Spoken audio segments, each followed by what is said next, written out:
Después de un año marcado por la pandemia, sabemos que el mundo necesita soluciones transformadoras, sociedades más resilientes, inclusivas y sostenibles.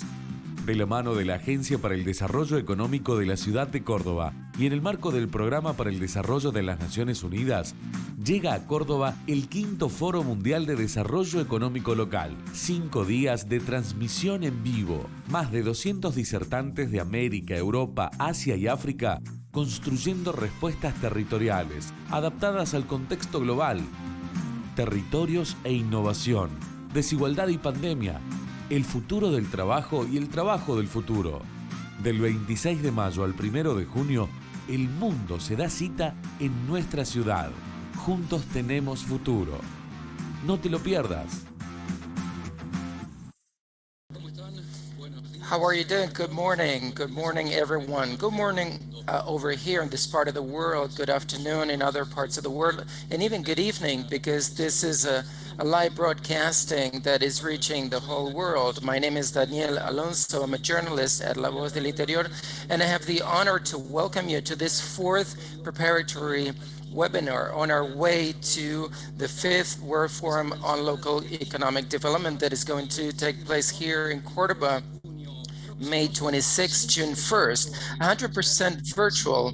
It'll be 5 days live broadcasting with the participation of over 200 speakers and specialists from America, Europe, Asia, and Africa.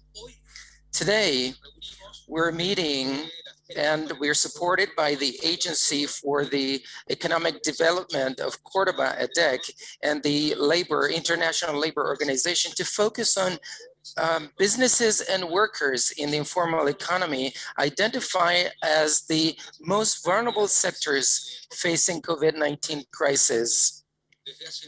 For a year now, everything is about the pandemics. Its emergence has created a lot of consequences and unprecedented impacts on labor markets in Latin America, the Caribbean, Asia, and Africa. And for this reason, this webinar is meant to create a forum and a space for reflection to discuss possible public policies alternatives for economic growth and development of labor markets, thereby facilitating the analysis and discussion on the challenges in order to reduce informality. Well, to begin, we're gonna give the floor to the organizers. Here with me is the Vice President of ADEC, Javier Vasantha, who's here on my left. How are you doing, Javier? Thank you for being here. And Roberto Di Megli, who's a senior specialist on local development and social economy from the ILO, who is speaking from Turin, Italy, and Nicola Spillone, who is the town councillor and a ADEC councillor, who's going to be joining us from the town city hall. We'll begin with Roberto Di Meglio from the ILO. Roberto, good morning, good afternoon for you. Thank you. As you said, good morning, good afternoon, and good evening, everyone. I would like, first of all, on behalf of the international committee that is made up of SEBRAE, FAMSI, and the city of Turin, and ILO, and the government of Cape Town. I'd like to send my greetings to Nicolas Spillone, the town councillor of the municipality of Cordoba, Javier Vasantha, vice president of ADEC. Obviously, all of the speakers today, the interpreters, and a special greeting to ADEC, the municipality of Cordoba and Cordoba province to make this webinar possible, and of course, the forum.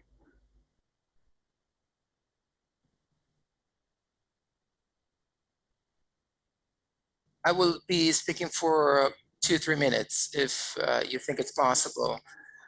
It is really too bad we cannot be in Cordoba to enjoy such a beautiful city, cultural beauty, and the human quality. I'd like to say 2 things. First of all, I would like to say something about the forum. Well, this is the 5th edition of the forum, the first one that is going to be take place on virtually. The agenda of the forum will have the participation of governments, union leaders, companies, international organizations, civil society, the academia, all of them from the different regions of the world, Asia, Latin America, North America, Europe. They'll be addressing basically 3 issues. First issue related to innovation. Secondly, another issue related to inequality. And thirdly, on work. So these are the 3 main issues. And around these issues, we're going to be developing plenary conferences and workshops.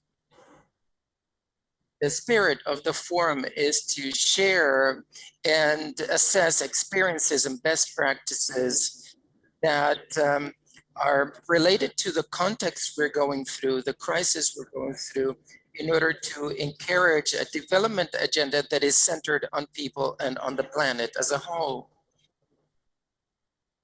Regarding preparatory activities, and I'd like to say a few things about today's webinar. We've organized together with the National Committee this webinar today, businesses and workers in the informal economy, the most vulnerable ones facing COVID-19 crises. I will not go into detail, the speakers will do so, but I'd like to say that based on a recent study by the ILO, over 60% of the active population worldwide has an informal job. This is, this was happening before the crisis, of course, but this has worsened, and the measures taken to face the crisis have affected widely independent workers that that are involved in a formal economy. So many people are involved in low-income jobs without rights, without social protection. This is really a very important hindrance to be able to reach inclusion goals, social inclusion goals. Finally, I like to say that we're planning to have a session that is going to be devoted to social transition in the 5th World Forum that is going to start May 26. In this session, we'll be addressing different aspects related to transitioning to a formal economy. What I mean is, standards, regulation, social protection, rights, and so on. And the fact that 70% of the population worldwide lacks this is an issue that has been worsened by COVID-19 crisis and the creation of new jobs. So I'm looking forward to have a successful webinar, and that this is really encouraging for you to participate in the forum that is going to be taking place in 20 days. Thank you very much for your attention. Thank you, Roberto. And thank you for this brief diagnosis that you gave us that is so important. This study that you mentioned by the ILO, over 100 countries that detect that 60% of the active population has a job, has informal incomes. Just to have an idea, we're talking about over 2 million people worldwide. And as previous situation, because this was happening before, that was worsened by COVID-19 crisis. Thank you, Roberto Timeglo. Now, Nicola Piloni, who is the town councillor and a deck councillor. Nicolas, if you can hear us, good morning, and thank you for being with us. Good morning, Daniel. Good morning, good afternoon, Roberto, Javier. Elva, my twin Caroline, and Guillermo, who are the speakers for this webinar. Would like to thank them for their participation. I would like to thank the committee for giving me the opportunity to open this webinar, this preparatory webinar, that is going to be addressing vulnerability of businesses and workers in the informal economy facing COVID-19 crisis.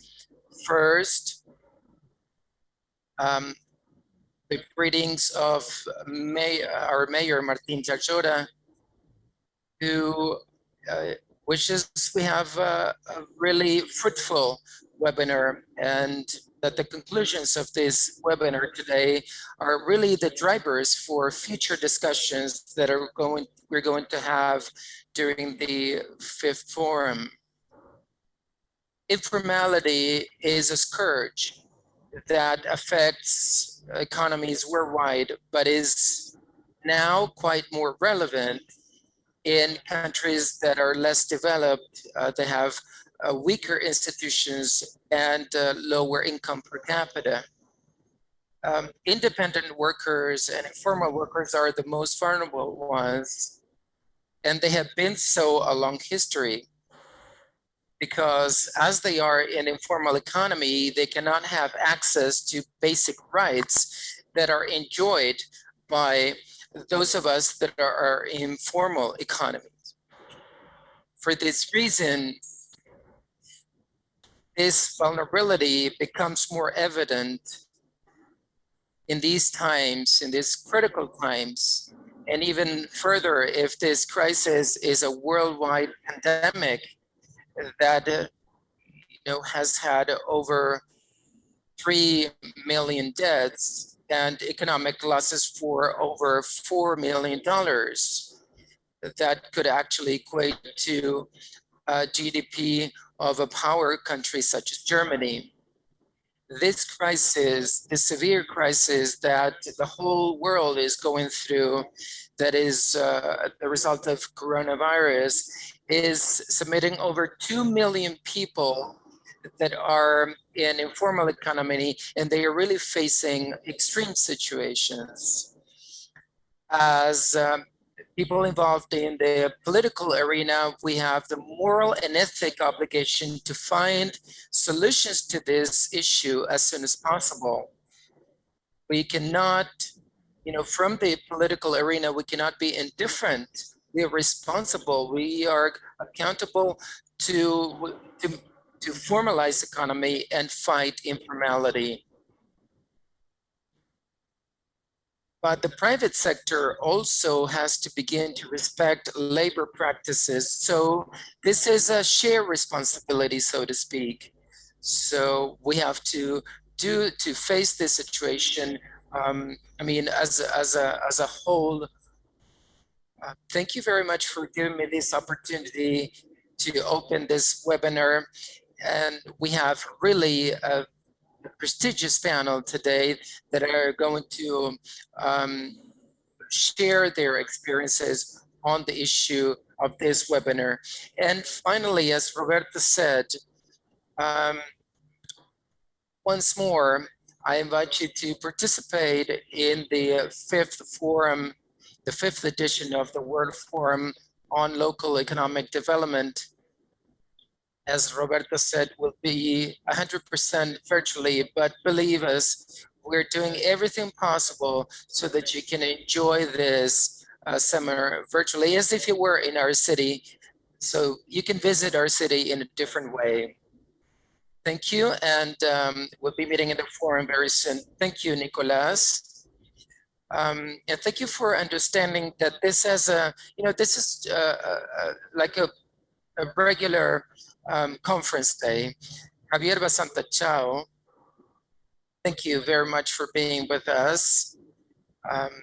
Can you say a few words? Good morning and good afternoon.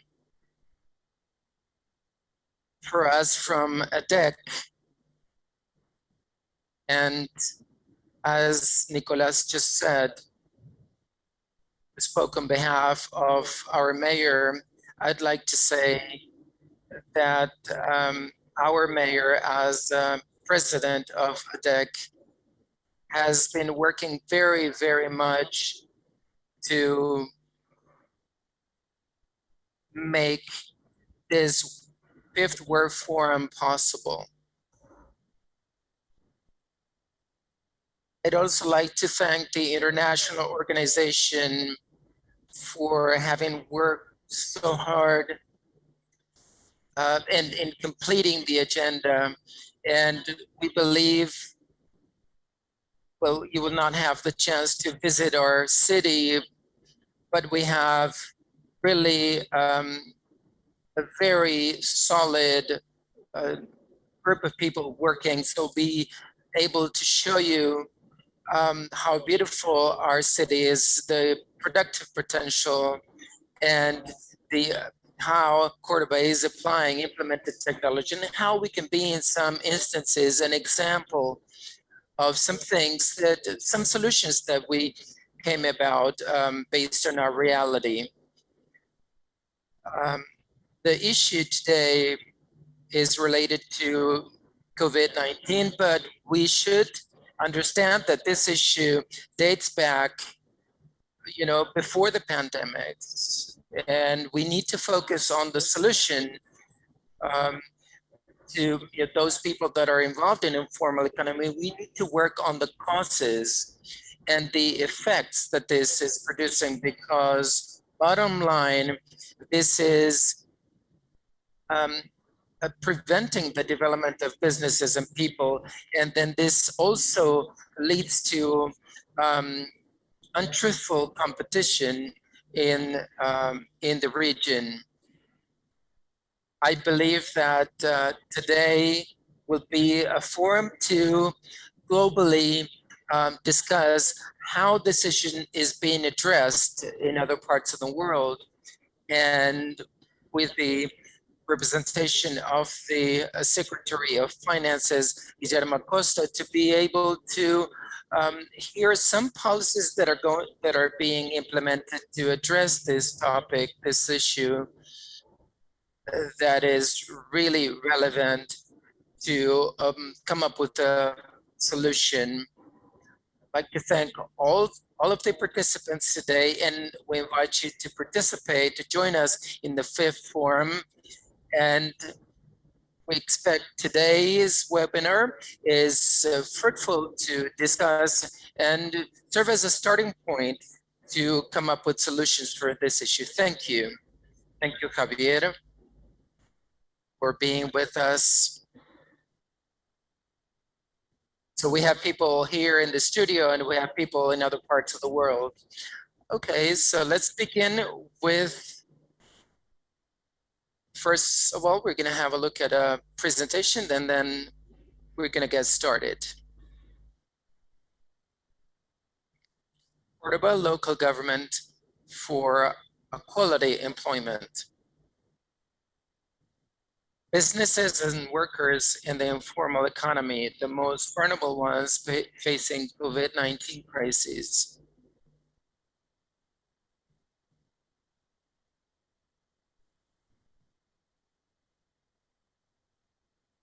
Here with me is Secretary of Economy and Finances from the municipality of Cordoba, Guillermo Acosta.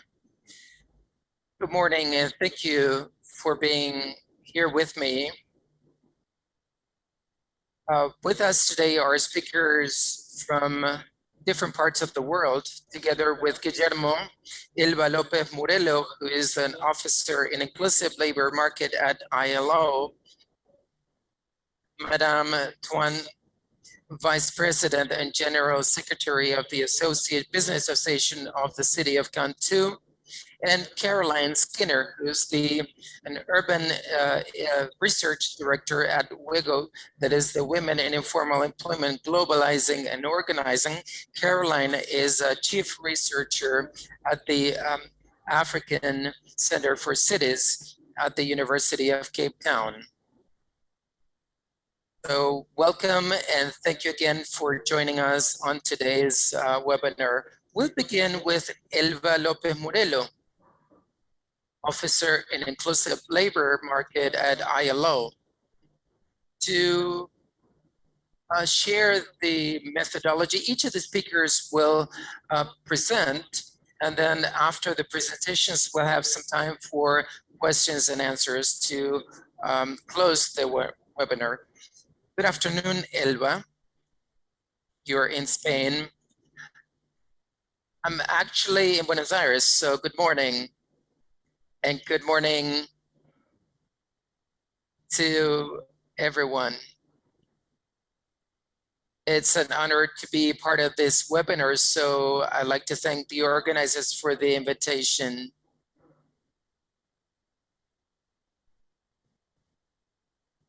On this preparatory webinar for the fifth World Forum. So as we analyze the impact of the pandemics in the markets worldwide, there are two things I like to highlight, two phenomena that can be considered as quite specific and relevant to the crisis. First of all, what we see is a slowdown in terms of economy that did not reflect in an increase in unemployment rate in the active population. I mean, a lot of people left their jobs because you know, the conditions in the world, in the market changed, and other people had to search for other job opportunities. And this gives this crisis some features that are really unprecedented, and that you know, different from other crises where there had been really high rates of unemployment. This is not really the case. Another phenomenon is that the loss of work has been more intense among independent or freelance workers and salaried workers, and deeper in informal workers compared to formal workers. And in general, as salaried employment decreases, freelance workers become more prominent. In fact, this has been the case of the last few years. In previous crises, this traditional mechanism has sort of disappeared in the crisis, where freelance workers and informal workers have been really affected. So as we had a reopening of economic activity, there was, we were able to gather more evidence to actually see the recovery during pandemics. And in this context, the question is, what is this recovery? What is it like? And how is this affecting the performance of the labor market, specifically the creation of formal jobs? And in many countries, what we see is that informal workers and freelance workers were able to return to their jobs once health restrictions were lifted. But this recovery is not seen in a clear way, considering the formal employment that is still at the same level before pandemic. We don't see significant recovery since then. So this is a trend that could lead to unformalization and a loss of all of the achievements that were reached in the last few years. In this context, then the question that emerges is, which are the challenges for public policies, and which would be the responses in terms of public policies to address the issue? I like to say, first of all, that during COVID-19 crisis, some new trends came up, such as technology and the use of innovation. We could say this in the presentation video. During the pandemics, there was a historic leap, a quantum leap, that actually led a lot of businesses and workers to join technology and to foster innovation, to minimize risks associated to the impact of technological changes in labor markets. We need to develop policies and institutions that are oriented, on the one hand, to encourage technological development, a productive and inclusive technological development that provides equal access to technology, and on the other hand, to set frameworks and institutions that protect the rights of the workers in this current context and in this digital transition. The suggestion, recommendation 204 of ILO, transitioning to a formal economy, highlights the significance of a comprehensive approach that actually comprehends all of the aspects, and technology can be used as a facilitating factor, thereby promoting formalization through, for example, simplifying registration, increasing incentives to formalize, eliminating bureaucracy and formalization barriers, and promoting access to social protection. So based on this protection, technological transformations open up a new opportunity towards formalization, so we can actually develop or have a technological development. Additionally, crisis showed us the need to move forward to social protection programs, including programs related to informal economy. In many cases, transfer programs cover mainly people with very low income levels. This is practically so in many parts of the world. And despite the size of the crisis, middle income workers also were affected. So social protection policies, and specifically transfer policies, face the challenge to broaden and improve coverage of these people that have also become vulnerable, and quick intervention sort of restricts the loss of access and income, but it also restricts the expansion of this problem. Another thing I like to say as regards policy challenges, how to devise policies to recover jobs and include informal workers, it's important to consider in general, and also we have differences among countries, but women have experienced more losses compared to men.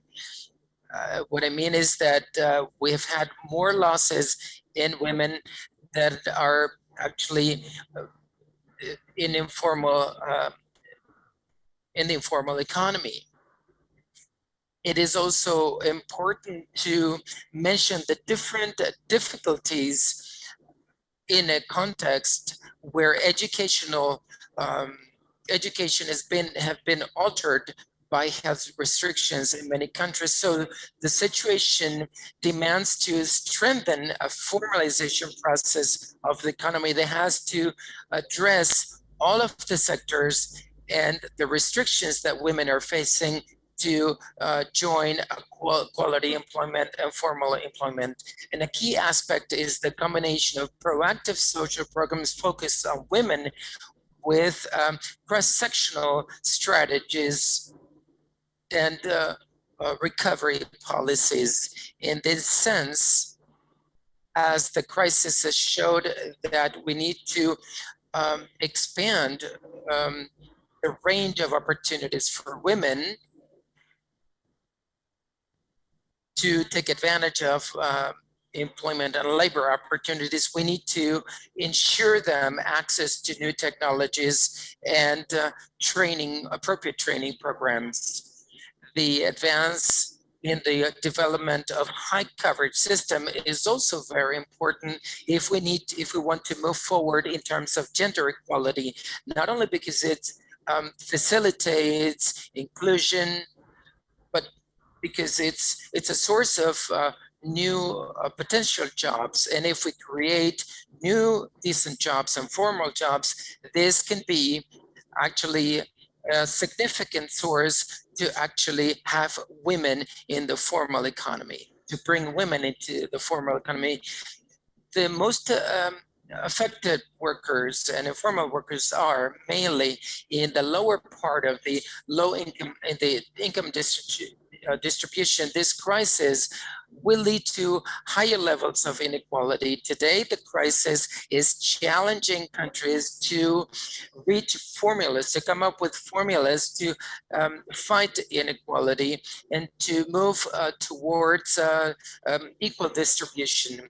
If we devise public policies, appropriate public policies, and we have consensus between governments and workers' associations and employers' association, then recovery could come with greater formalization of the economy. So we will have more people in decent jobs and with access to social protection that could later lead to more equal and resilient societies if we are to face future crises. So the World Forum that we'll have in a few days will be the right opportunity to think and divide these policies and to have a recovery with formal employments. Thank you very much, Elba.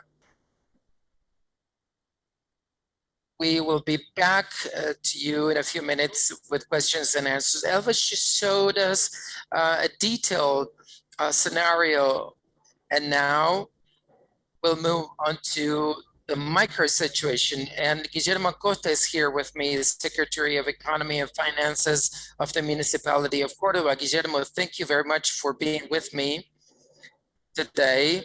Good morning and good afternoon, good evening.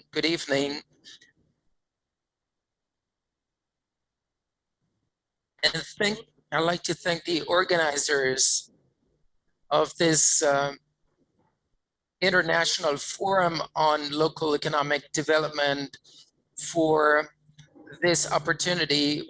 We have the honor as a city to host this forum that'll be addressing some of the most relevant issues worldwide, and this quite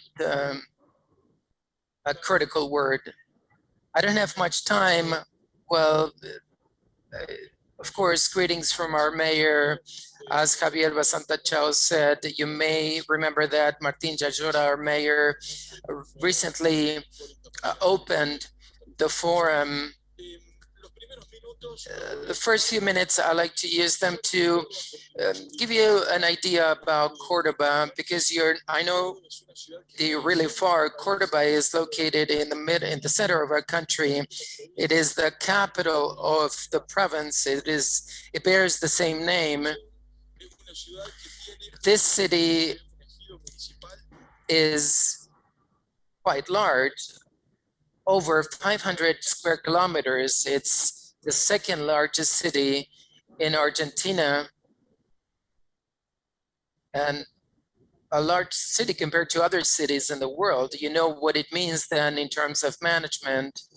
It is mainly the economic activities related to industries and businesses and university education. The sector of university and university education shows that 77% of the GDP is related to education. And you can see this information on the slide. So the population is 1.5 million. And this was measured back in 2010. Most of the people are gathered in the city, in the capital city, and as I said before, is the second largest city in the country. The GDP compared to the purchasing power, so you can have a comparison in dollars, 2019, $31 million. Another piece of information, the budget for 2021, $600 million. And finally, the starting point, the current administration took over in 2019. Back then, the administration was going through a lot of difficulties, many debts, in dollars. We had external debt, lots of administrative problems. You know, the software, the hardware was really obsolete, lack of equipment, and really poor management in terms of production development. Just for you to have an idea of the situation.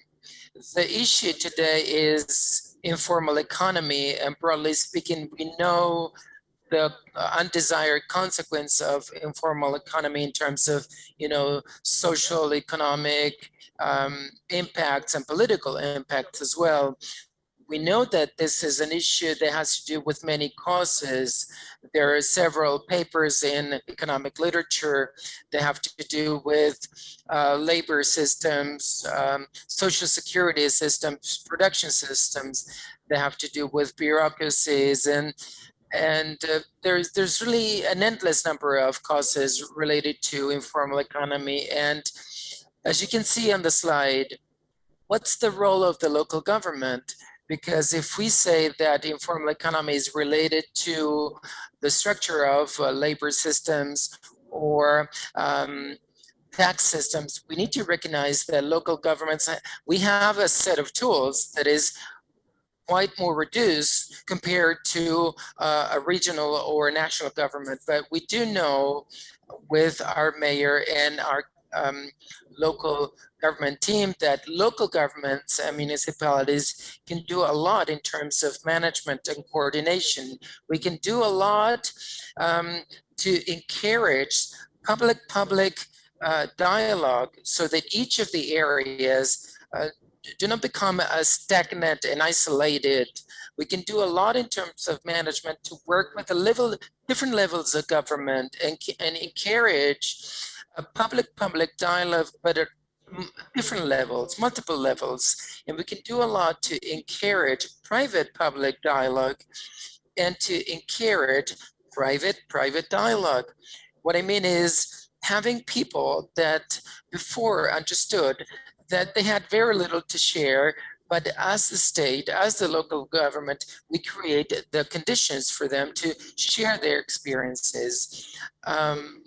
A local government can identify more quickly the most vulnerable sectors or high-risk sectors, but we can also quickly identify where opportunities are to be able to mitigate the solution we are facing.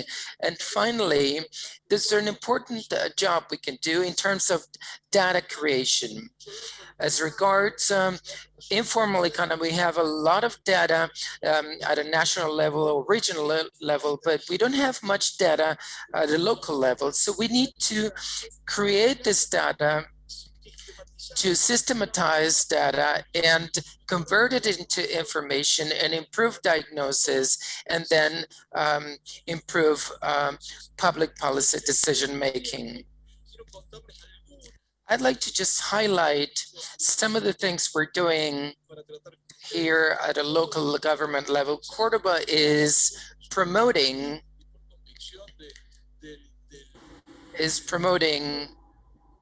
a program, a production development program that has to do with, well, many different factors, the pandemics, the administration, the conditions that we found when we took over. So this production development program is related to economy of knowledge. Today, there's going to be, we're going to address a program and create a fund that is called Smart City, Cordoba Smart City. This fund will be able to invest in equity in entrepreneurs' projects. And this program will be able to also support seed capitals. We believe it's going to be a significant tool, very powerful tool, considering our current scenario.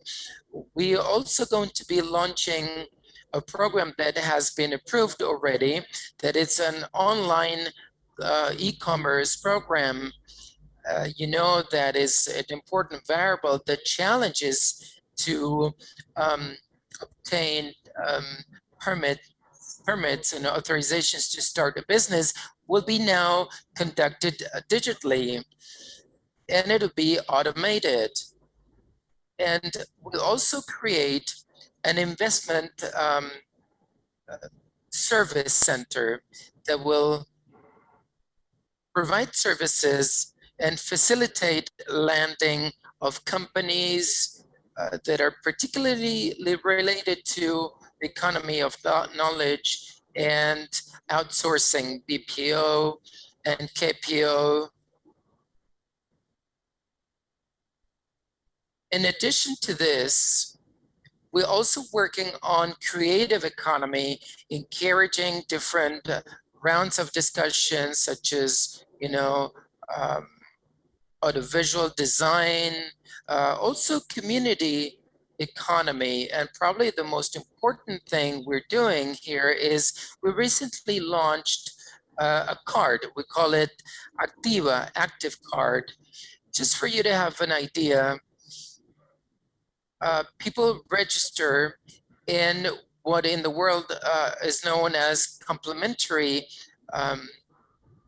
currency, so that the cash flow that is generated by the municipality stays in the in the local government or municipality.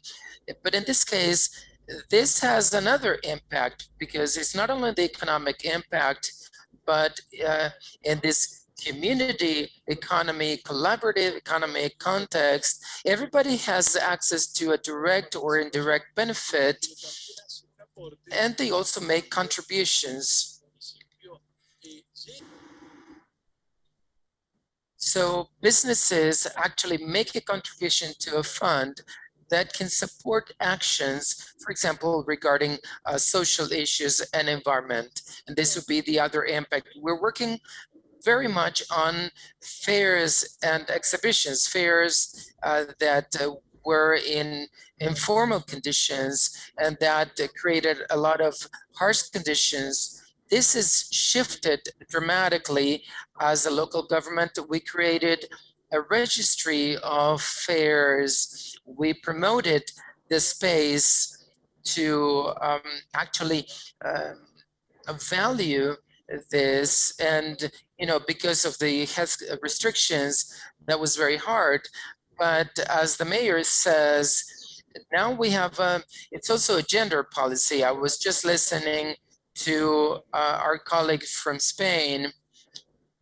It's a gender policy now, because 85% of the people involved in fairs and exhibitions are women.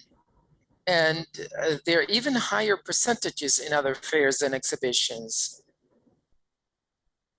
And another thing, because I'm running out of time, has to do with things we're doing in terms of circular economy.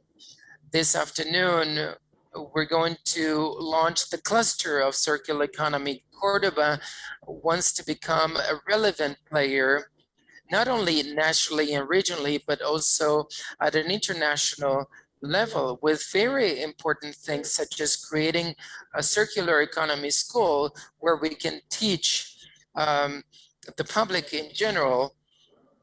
And we also show some very powerful measures, such as what the municipality of Cordoba is doing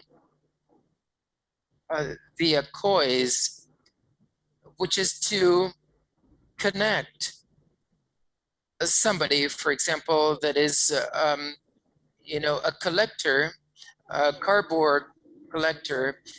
And what do we do as a local government? We manage the collection. We collect, a certain amount, a certain volume. So we have a price, a market price, and then we can transfer this to the collector. That otherwise it'd be impossible for him to achieve. So as you can see, our approach has a lot to do with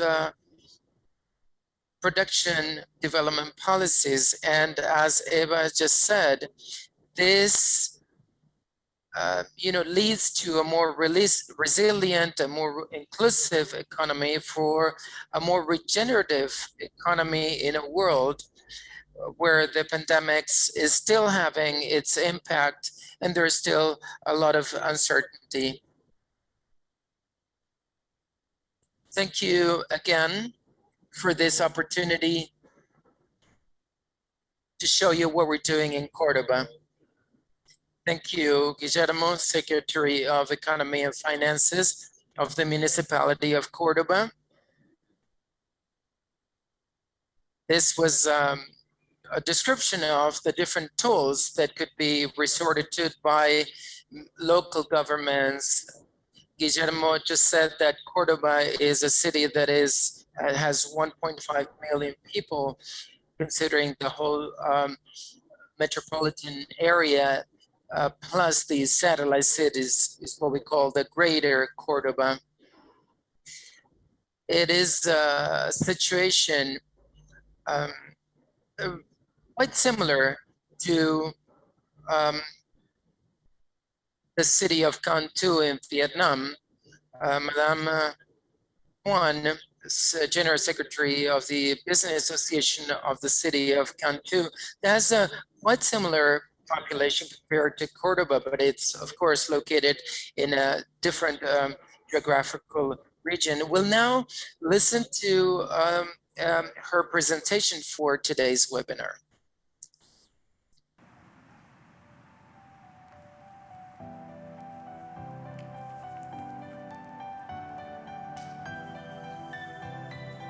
Xin chào, tôi rất hân hạnh tham gia buổi hội thảo ngày hôm nay để giới thiệu về tình hình hoạt động của thành phần kinh tế phi chính thức ở Việt Nam, cũng như là ảnh hưởng của Covid-19 đối với các doanh nghiệp Việt Nam, trong đó là có cái khu vực kinh tế phi chính thức. Bài trình bày này của tôi sẽ tập trung vào hoạt động của doanh nghiệp ở các cái đô thị khu vực Tây Nam của Việt Nam thuộc đồng bằng sông Cửu Long, mà trong đó thì thành phố Cần Thơ là trung tâm, nơi mà Hiệp hội Doanh nghiệp của chúng tôi đang hoạt động. Việt Nam nằm ở khu vực Đông Nam châu Á, có tổng số hơn 758.000 doanh nghiệp chính thức và hơn 5 triệu cơ sở sản xuất kinh doanh phi chính thức đang hoạt động tính đến năm 2020. Được coi là nền kinh tế năng động trong khu vực, với tốc độ tăng trưởng GDP hàng năm vào khoảng từ 6.5 đến 7%. Đặc điểm của các doanh nghiệp Việt Nam là doanh nghiệp nhỏ và vừa và siêu nhỏ, chiếm tỷ lệ cao. Thành phần kinh tế phi chính thức chiếm tỷ trọng lớn, khoảng 20% GDP, với trên 18 triệu lao động.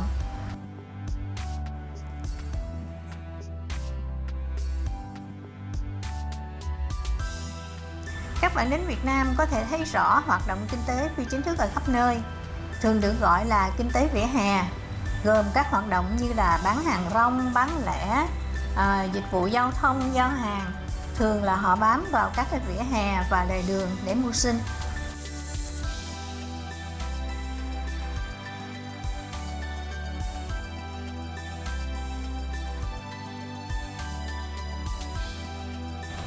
Tại Việt Nam đang hiện diện 3 hình thức kinh doanh. Kinh doanh theo luật doanh nghiệp, kinh doanh theo nghị định mà chúng ta mới vừa gọi là hộ kinh doanh, và kinh doanh tự do như là những cái người bán hàng rong, chạy xe ôm mà chúng ta gọi là kinh tế vỉa hè.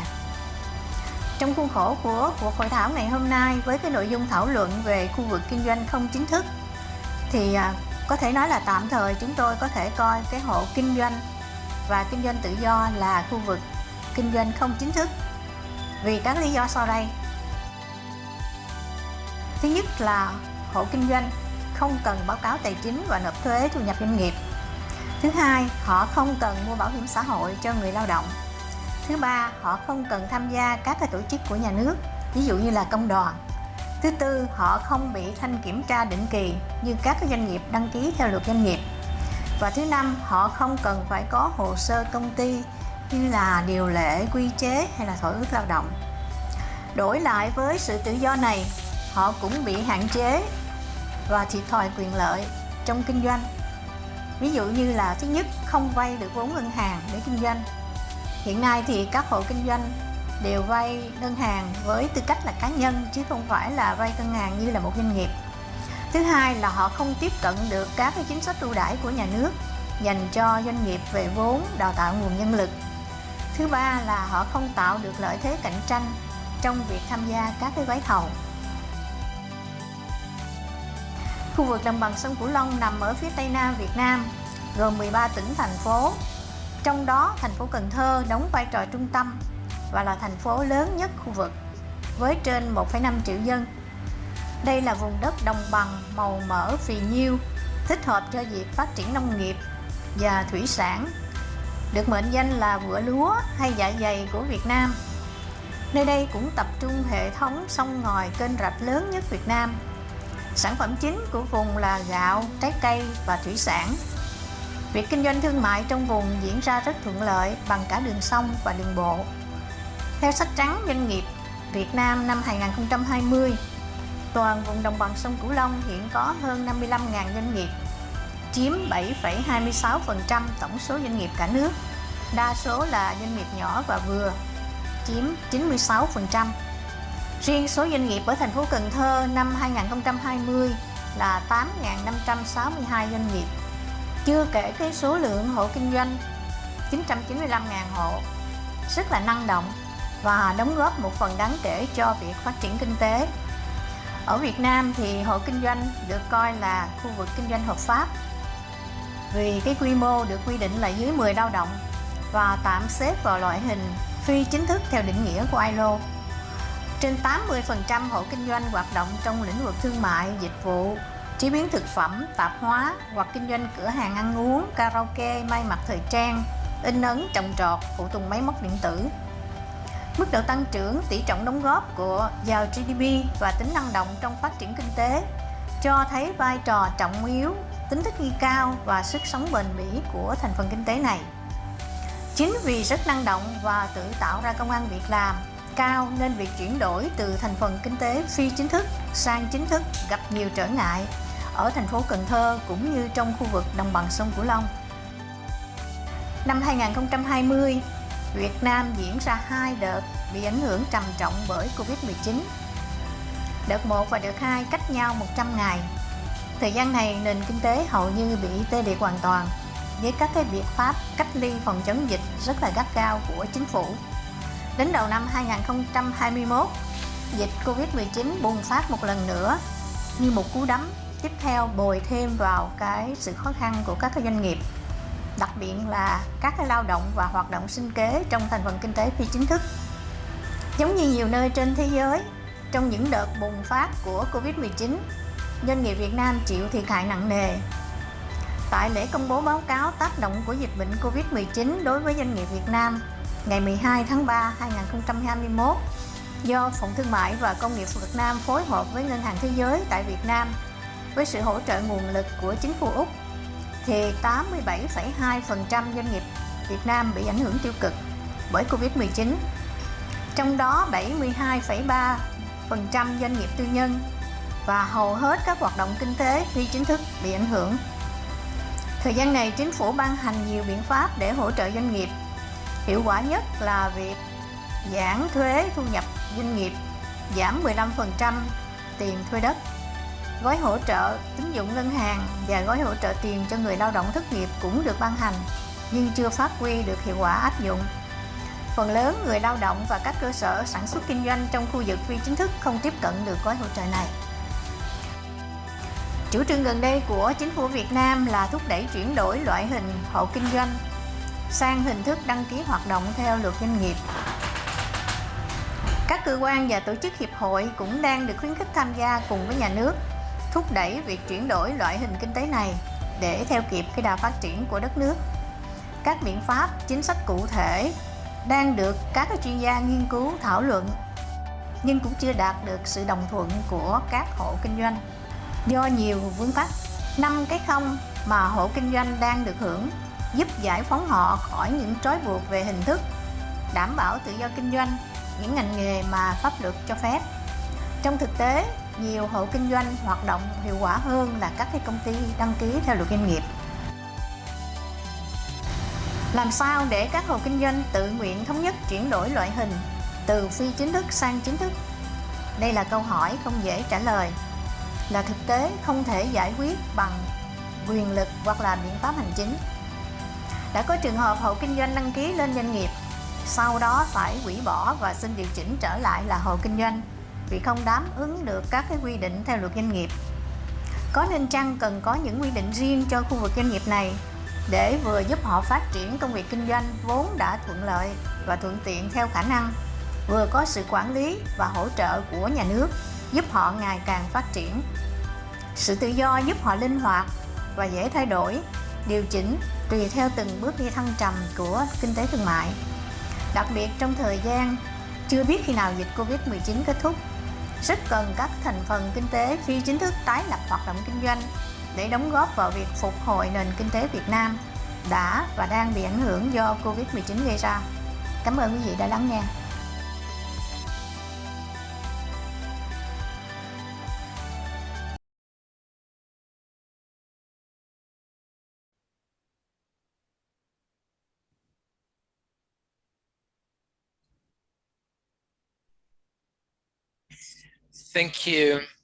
Thank you, Madame My Thuan from Vietnam. You shared a social and economic situation of the city of Can Tho in the southern part of Vietnam, in the satellite region that is in the Mekong Delta. Now we'll give the floor to Caroline Skinner, who's the research director of WEGO, Women in Informal Employment, and a chief researcher in the African Center for Cities from the University of Cape Town, Caroline. Thank you very much for being with us. And thank you so much for the opportunity. So as Daniel said, I work for Women in Informal Employment, Globalizing and Organizing. And just to say, we are a membership-based organization. We do research and policy work, but we do have organizations of informal workers who are our members, and building that movement is very critical to our work. So we have presence in over 80 countries. I was asked to reflect on the African continent, but chose to kind of broaden it to the global south and reflect on some of our work there. So it's very hard act to follow. We've had such interesting presentations so far, and I'll reinforce some of the points that have other presenters have made. Sorry, it's not moving on.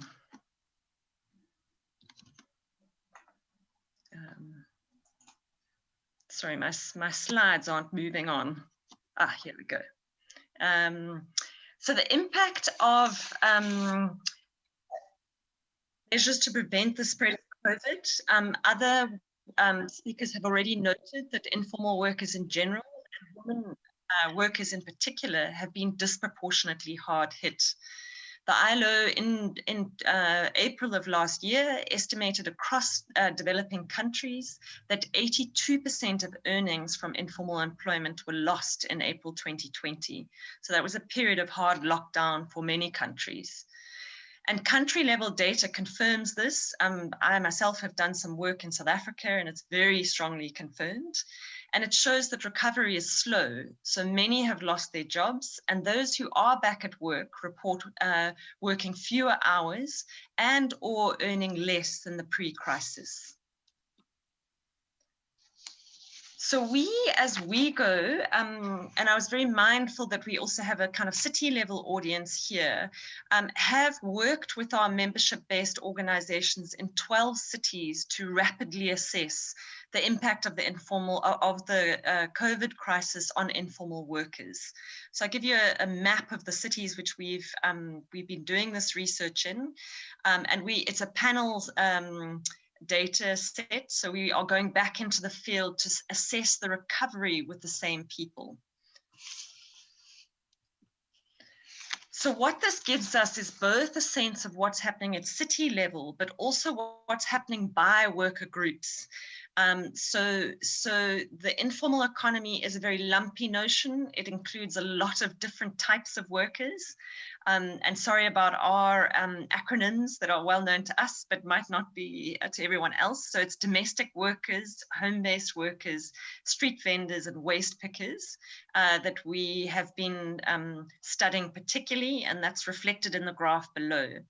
What we found was that 75% of workers did not work at all in April 2020. No huge surprises here.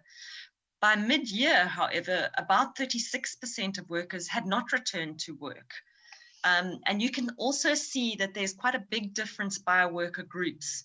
So home-based workers and street vendors having a particularly high percentage of not being able to work. So home-based workers are often working in the clothing industry, stitching footballs, particularly in the Asian region, and were particularly hard hit. We go to the next slide. Just looking at loss of earnings. So average earnings in April were only 21% of pre-COVID earnings. And by mid-year, average earnings were only 55% of pre-COVID earnings. So what we are seeing and what workers are reporting is that they've used their last savings, they've often borrowed money and sold assets to survive the hard lockdown period, and are now in a position where they're not earning the same amount that they were earning before. So the conditions are very hard. And again, there is difference between different worker groups. So as the graph suggests, you can see the difference between domestic workers, home-based workers, street vendors, and waste pickers, with certain groups being more hard hit than others. One way of really reflecting the level of hardship, and this is my last graph, is looking at the prevalence of food insecurity. So really, these are devastating findings. The green bar shows levels of adult hunger, and the orange bars levels of child hunger. It does suggest that there's quite a high variation across cities. The city that I was born in Durban in South Africa, acute levels. So the vast majority of people are reporting high levels of food insecurity. And then less so, interestingly, in Bangkok and New York.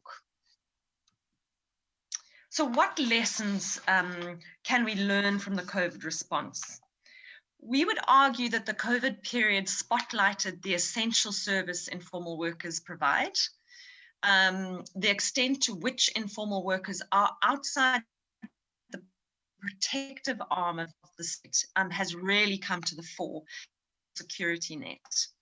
As I'd mentioned, informal workers have used their last savings to survive lockdown, and now are in critical need of cash to restart and become more stable.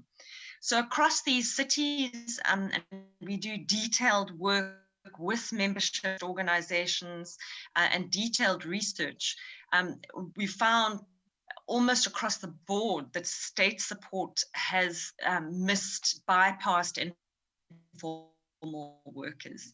So we've looked at grants, and there's been some innovations in many places where new cash grants have been introduced, but also small business support. And there have been real problems about accessing, informal workers accessing these supports. In addition, there's a critical lack of demand for goods and services. And what we've argued is that it suggests a major boost to the economy is needed. So in terms of economic recovery priority, we would say that access to vaccinations is the #1 priority for economic recovery.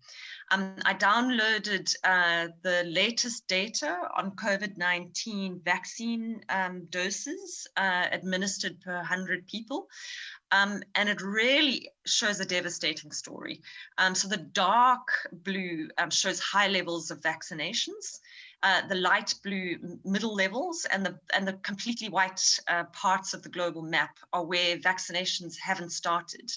And what will jump out at you is how serious things are, particularly for my continent, where in many cases there are no vaccinations that have gotten into anyone's arms.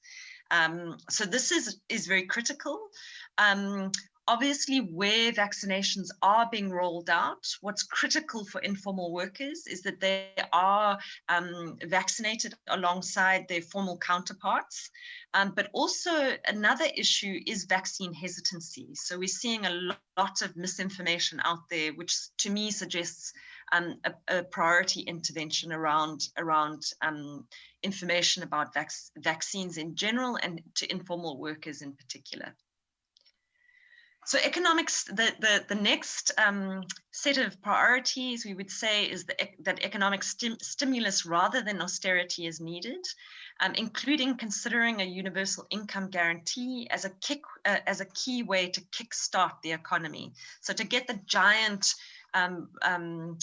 wheels of the economy moving again. Cash in the hands of poor people tends to be spent on goods and services, local goods and services, and often in the informal economy. It also supports the reestablishment of informal activities. So we would argue that this is an opportunity to pull the informal workers into the protective arm of the state, and there have been some advances in this. And at a local level, there is a really important imperative of do no harm. So in many cases, what we're hearing from informal workers and in these 12 cities and elsewhere is that there's quite high levels of harassment, and we're running the risk of building back worse. The COVID-19 pandemic also provides a good shakeup of who we see as essential and how we plan, how we do things like how we use public space, and there's a need to seize the moment. And I particularly like this picture, and it's actually not from Africa, but from a city in Indonesia, which really shows informal workers claiming spaces from cars and making use of the fact that they have an advantage in this pandemic, where they're often a safer place to shop because of the air circulation. So let's see more of that kind of innovative activity. And then just a final word, and it's partly because formalization is the discourse that that is going around a lot and frames this debate. And again, as with the first international speaker, our speaker did point to ILO recommendation 204. This is internationally agreed, we think provides a very useful framework. And it's a shift away from the usual narrow focus on regulating and taxing the informal enterprises, and much more of a nuanced approach. There needs to be simplifying of bureaucratic procedures and offering benefits and incentives in return for paying taxes. So getting the informal workers in their many iterations into the protective arm of the state. And again, the informal economy is a very lumpy notion, and I just wanted to suggest a few developmental formalization approaches for different worker groups. And this is something we've consulted with deeply with our organizations of informal workers. For street traders, formalization involves securing access to public space, licenses to sell, and identity cards, but also infrastructure support. Now, if you look at waste pickers, a completely different set of requirements. They need access to waste, to contracts and remuneration from municipalities, and health issues were highlighted as priorities. So it's a different stream of formalization. And then finally, for home-based workers, secure and transparent contracts that provide fair prices or piece rates, basic infrastructure, and no forced relocation are important. So that just, the point there is to say that we really have to have a nuanced set of policy suggestions around formalization that pulls people into the protective arm of the state, but is tailor-made for their needs to secure livelihoods. And that's enough from me. Thank you so much.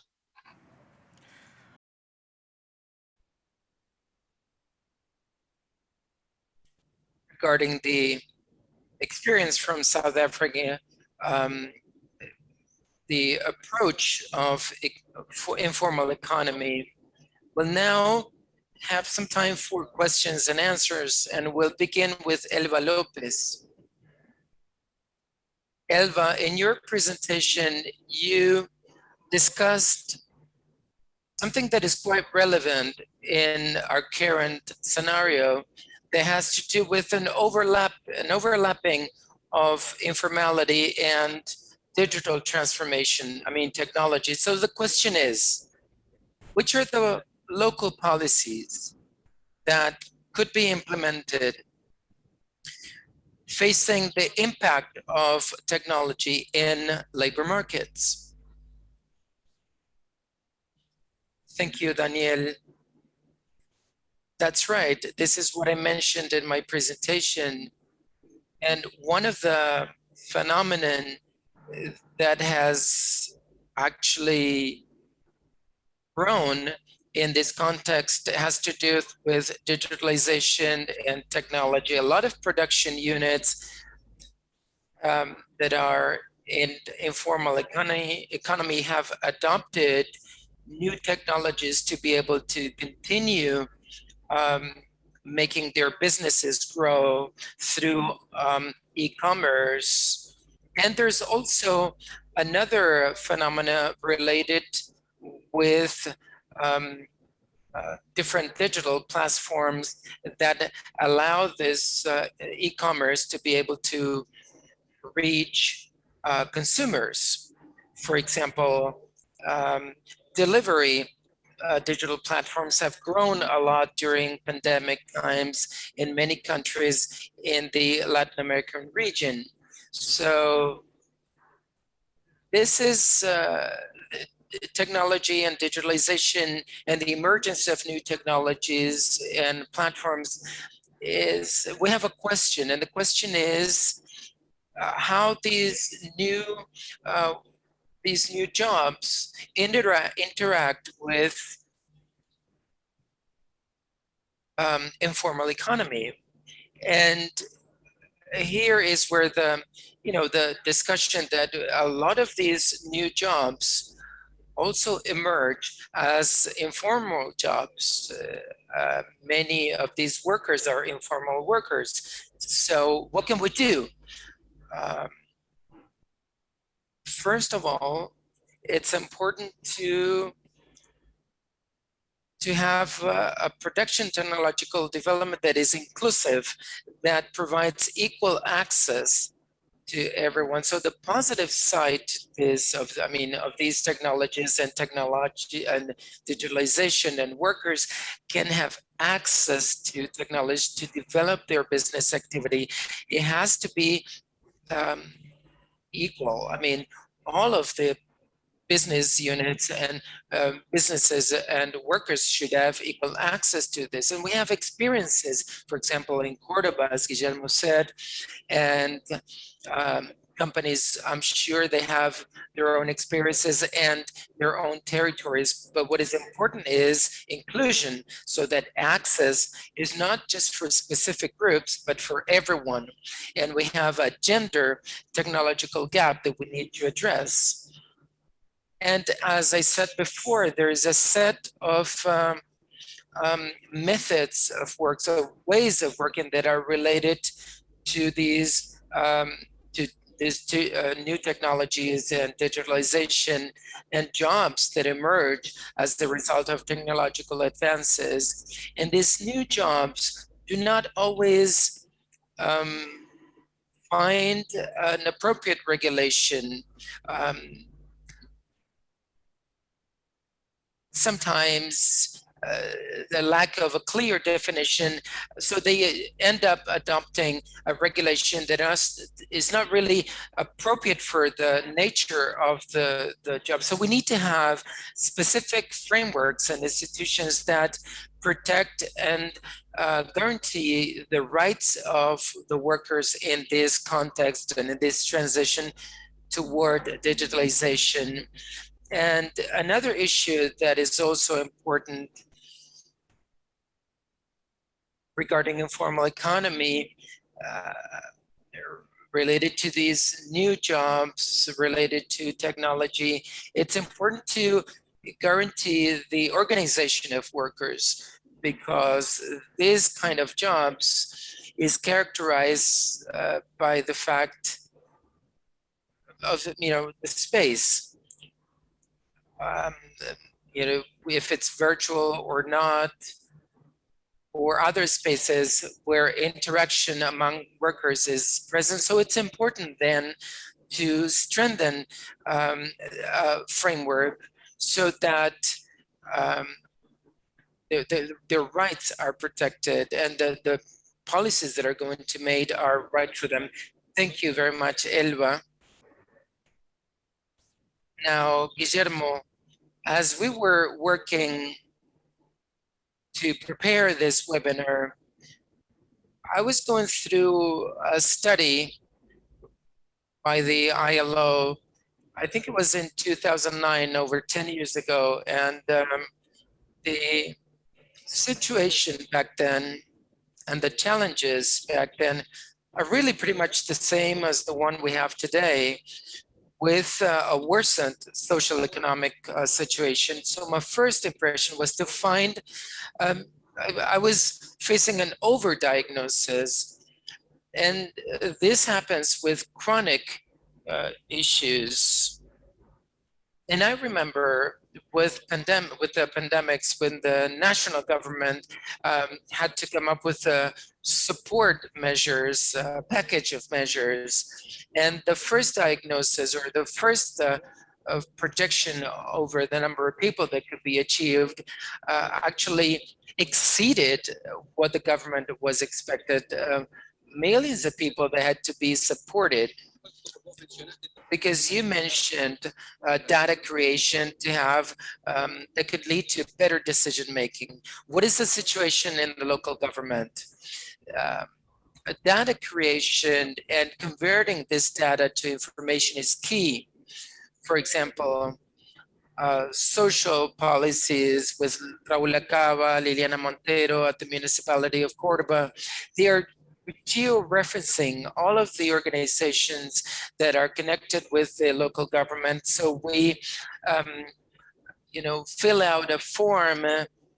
We put together a baseline or database, because a lot of the programs could not be assessed in terms of the impact, because we did not have a proper design in the first place. So, and I agree with you that it is an overdiagnosed issue, but it is true that the speed of technological development will give us a chance to actually have a shortcut and transform these databases and convert them into information. And this is what we're doing at the local government level, not only with social programs, but every program that is launched has a specific database. And it also has to do with strengthening these departments in the local government.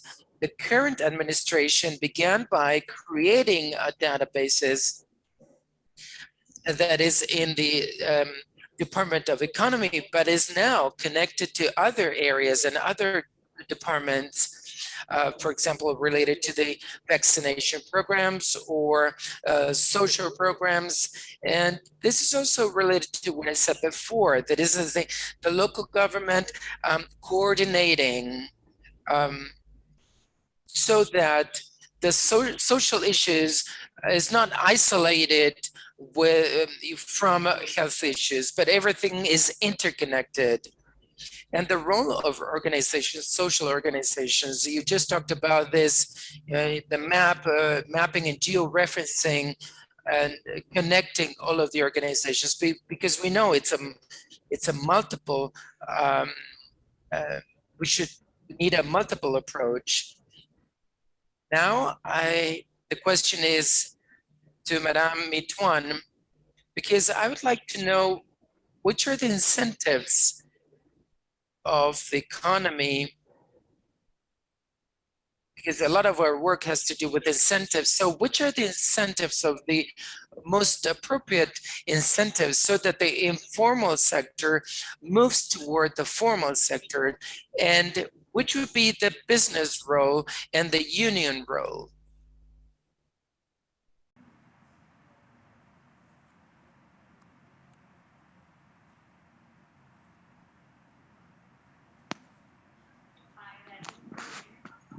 Well, in my presentation, I told you already. Well, the informal economic sector in Vietnam has enjoyed some freedom when doing business. And I gave you 5 no's in doing business in informal economy because they are not under the constraints of the laws of enterprise. So the laws of enterprise says that when we establish companies and enterprise, you have to finish all of the documentations and the labor bargain agreement, the CBA, and also they have to pay the PIT, the CIT, the corporate income tax, and also when they enter the formal sectors, they are under the audits, and they have to pay the health care and social insurance, for example, to work in the formal sector. But in the informal sector, they only have to pay a small amount of tax, not proportionate to their revenue, but they have to pay a very small tax, like monthly tax, registration tax for doing business, and also for the CBA, social bargaining, labor bargaining agreement, they don't have to make payment for social insurance or healthcare insurance, and they are not subject to state audits and inspections. Well, unless they have, well, and also the informal business households are free in doing business that are not banned from the state. So from this freedom, they work very effective in the informal economic sector. But now the Vietnamese governments are facilitating and encouraging the formalization of the business households,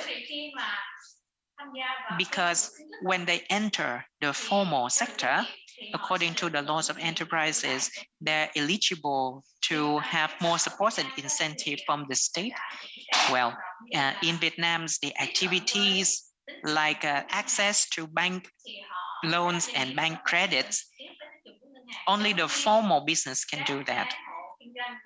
The business households or the informal economic activities or employers, operators are not allowed to access to bank credits as the enterprise entity. And also the state supports like capital supports, equity supports, and human resources supports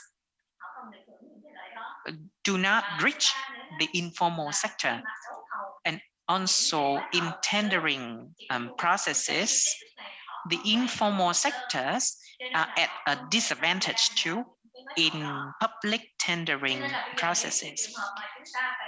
So if you are talking about the formalization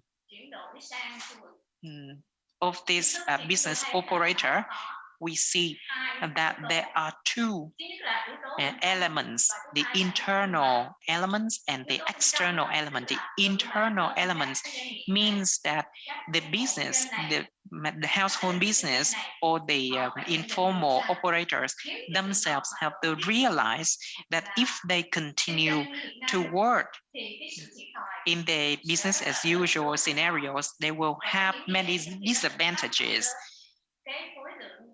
and it will impose many constraints in business development, in scales and business size and scales, and it's very hard for them to join in import-export activities. And secondly, and they have to realize that the businesses are facing lots of competitions now. You know, the Vietnamese economy is more open now, and we joined a lot of free trade agreements with our economic partners. So the benefits delivered to our economy is huge. So if they stay in small scales and they stay in informal sector, it's very hard to compete with their foreign counterparts. Well, the foreign companies have lots of experience and fundings and financial status. So if we stay in our informal sector without any support from the state, we cannot compete. And it will lead to the very serious social impact that they cannot earn higher and they cannot upgrade their living condition. And also the external factor is that, well, even though the informal economic sector is not framed by state policies and regulations, but actually it is a living force of the economy and to contribute lots to our economy, especially during the COVID time. So the informal economies works more robustly than the registered company because the informal sectors have better flexibility and to be more adaptive to the demands of the market. And the formal sectors cannot compete in terms of the flexibility. And the Vietnamese state realize the contribution of the informal sector and the flexibilities of the informal sector. So besides the encouragement, I think that the state should have more incentive and policies and conducive policy to the informal sector to show them that when they make their transition to the formal sector, they will enjoy more support from the state, and they have more chances to upgrade their income and livelihood. And the state policies and the laws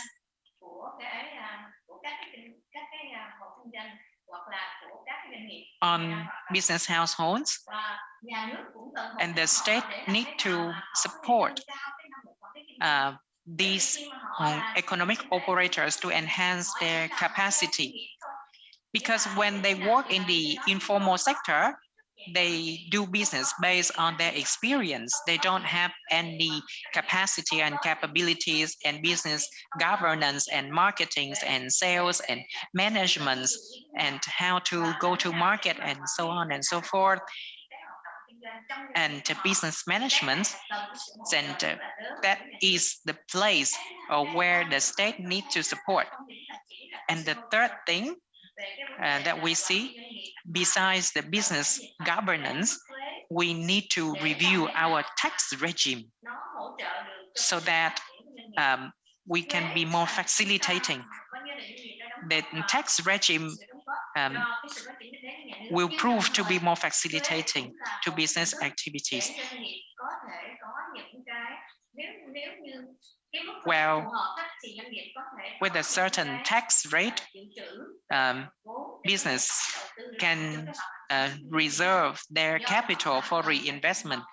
So, and we have to cut down the formalities, I mean the formal procedures.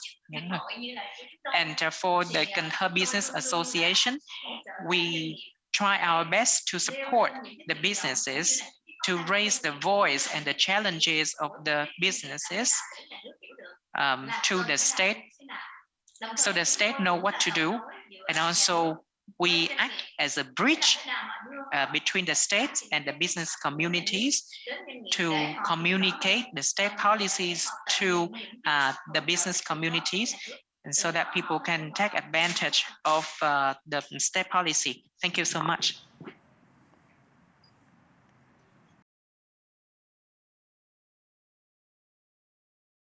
Thank you, Madame Mituan.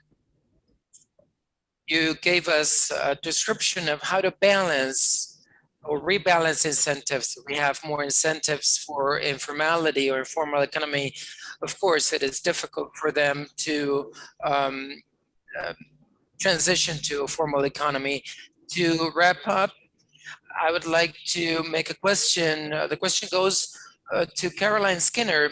She has experience in coordinating from an NGO, a university. And the question is, what is the link and how the university link with the government to design management issues and territorial policies that actually address informal economy issues?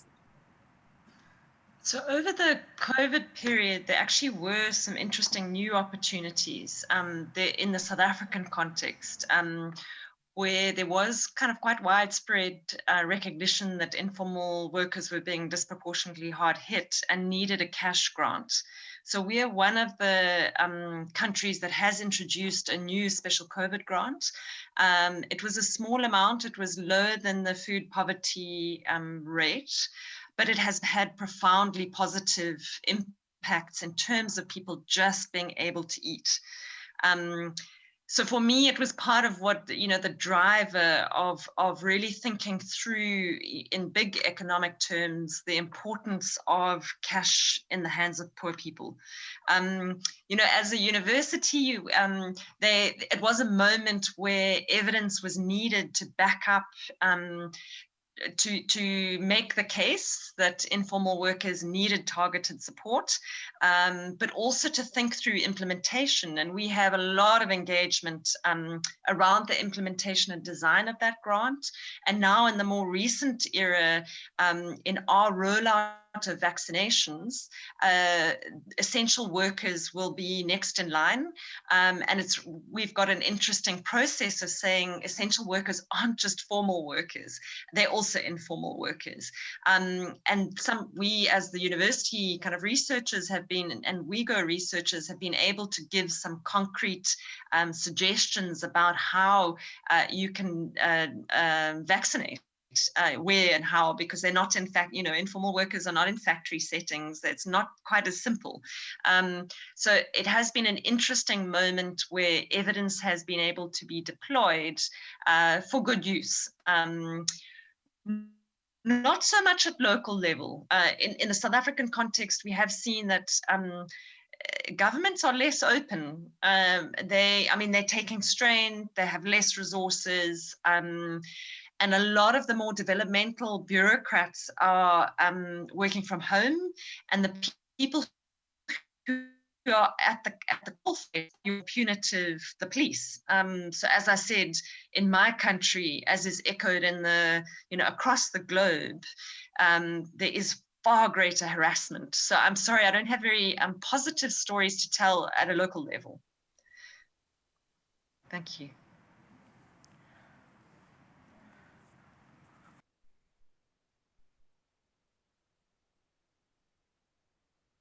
Back to Guillermo. We were speaking about the role of social organizations. Two questions, 2 in 1. To interpret the role of organizations and the impact they have on community economies. So what's the vision here? What's your vision on the evolution of community economy in both in the informal and formal economies or sectors? These sectors will continue to grow. Popular economy is growing not only in Cordoba in Argentina, but also globally, as we just listened.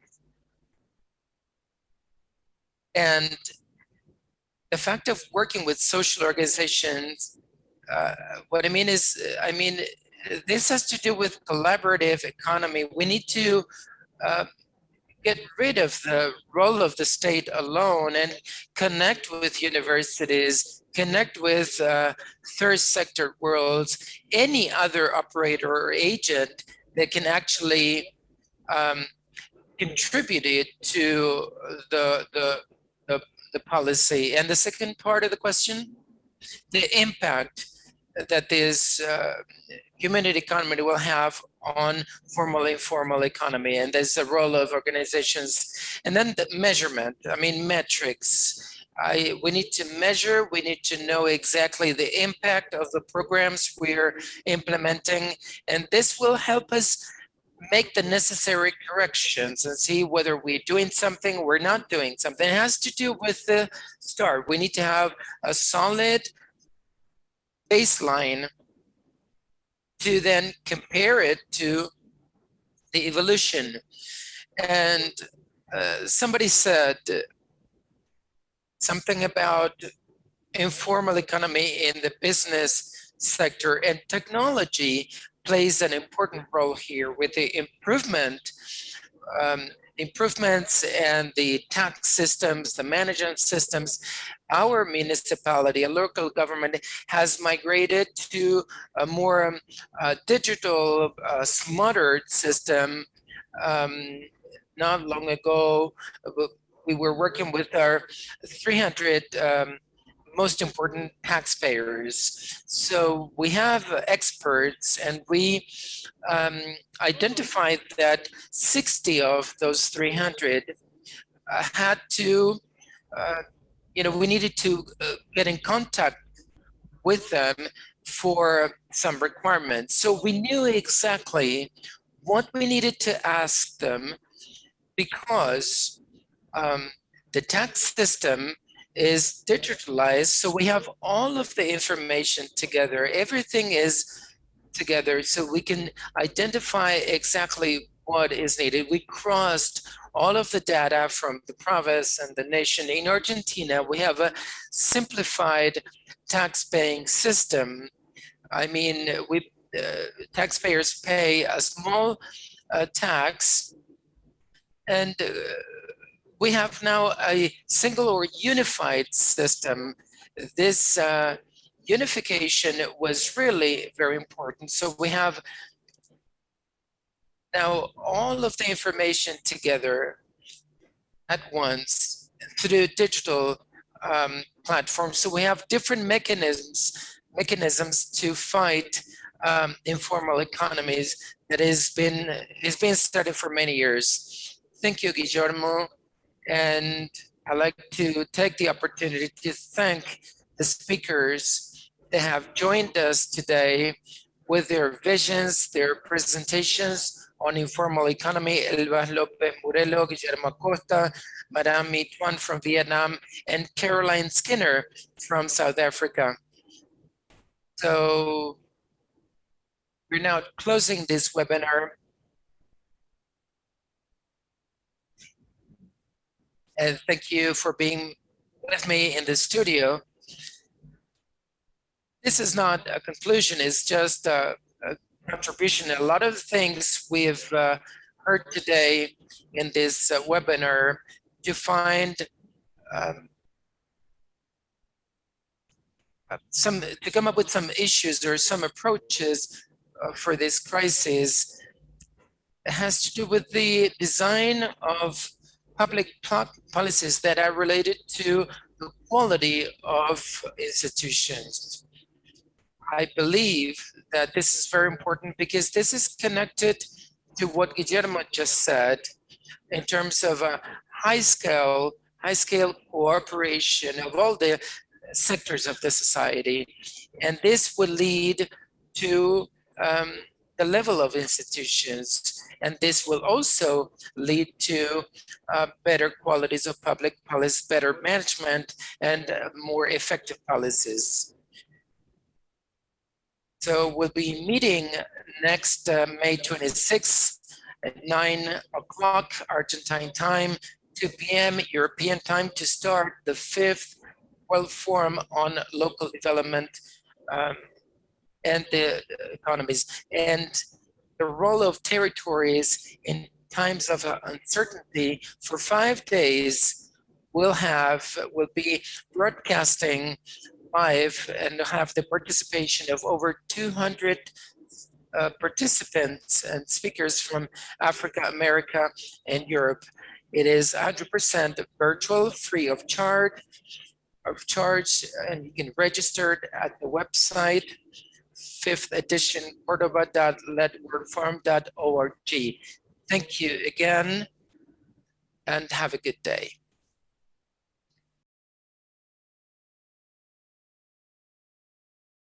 Después de un año marcado por la pandemia, sabemos que el mundo necesita soluciones transformadoras, sociedades más resilientes, inclusivas y sostenibles.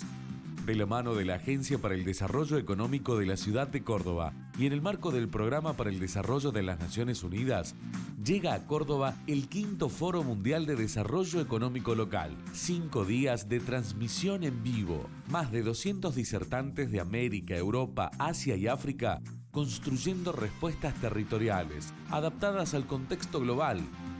Territorios e innovación, desigualdad y pandemia, el futuro del trabajo y el trabajo del futuro. Del 26 de mayo al 1 de junio, el mundo se da cita en nuestra ciudad. Juntos tenemos futuro. No te lo pierdas.